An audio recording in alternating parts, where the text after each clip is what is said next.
কথা পরিষ্কার, একদল ফ্যাসিস্ট আমাদেরকে বলেছিল উন্নয়ন উন্নয়ন, নির্বাচন নাই।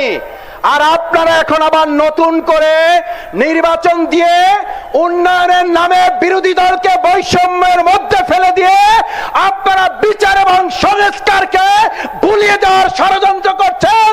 আবার এই প্রজন্ম জেগে ওঠে, বিচার সংস্কার বাস্তবায়ন করে নতুন সরকার প্রতিষ্ঠা করা হবে। 2026-এর 12ই ফেব্রুয়ারি নির্বাচনের আগে আমিরে জামাতের উপস্থিতিতে যে সমাবেশ জনসমুদ্রে পরিণত হয়েছিল, আজকে আবার একইভাবে এই ঈদগাহ ময়দান অতিক্রম করে গোটা বরিশালের রাস্তা ছাড়িয়ে অলি গলিতে জনসমুদ্রে পরিণত করেছেন। আল্লাহর দরবারে শুকরিয়া আদায় করি, আলহামদুলিল্লাহ।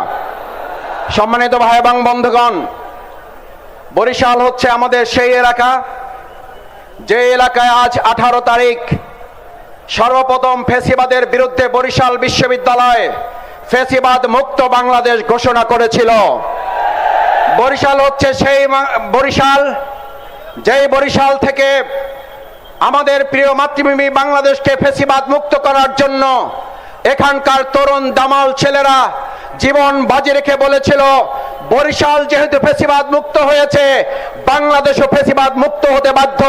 সেই বরিশালে আজকে সমাবেশে আমরা সেই তরুণ যোদ্ধা এবং জুলাই যোদ্ধা শহীদদেরকে স্মরণ করছি। আল্লাহ তাদেরকে জান্নাত নসিব করুন এবং আহত পঙ্গুদেরকে সুস্থতা দান করুন।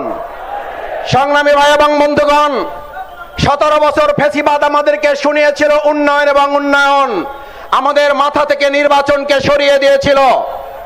অন্তর্বর্তীকালীন সরকারের সময় আমরা একটা দলকে দেখলাম, বিএনপি আমাদের মাথায় এসে ঢুকিয়ে দিল নির্বাচন এবং নির্বাচন বিচার এবং সংস্কার আমাদের মাথা থেকে সরিয়ে দিল।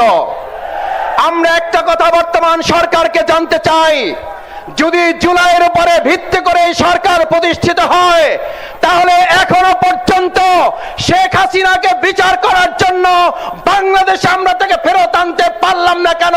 এই ব্যর্থতার দায় বর্তমান সরকারকে নিতে হবে। আমরা জানতে চাই, এই বরিশালের মানুষের নয়, গোটা আন্তর্জাতিক বিশ্বের নেতা ছিলেন দেলোয়ার হোসেন সাঈদী রহমাল্লাহকে যারা মেডিকেল ক্লিনিং এর মাধ্যমে হত্যা করেছে, তাদের গ্রেফতার করা গেল না কেন? আমরা জানতে চাই, তরুণ প্রজন্মের প্রিয় নেতা শরীফ ওসমান হাদির আসামিদেরকে এখনো ভারত থেকে বাংলাদেশে নিয়ে আসতে পারলাম না কেন? মালয়েশিয়া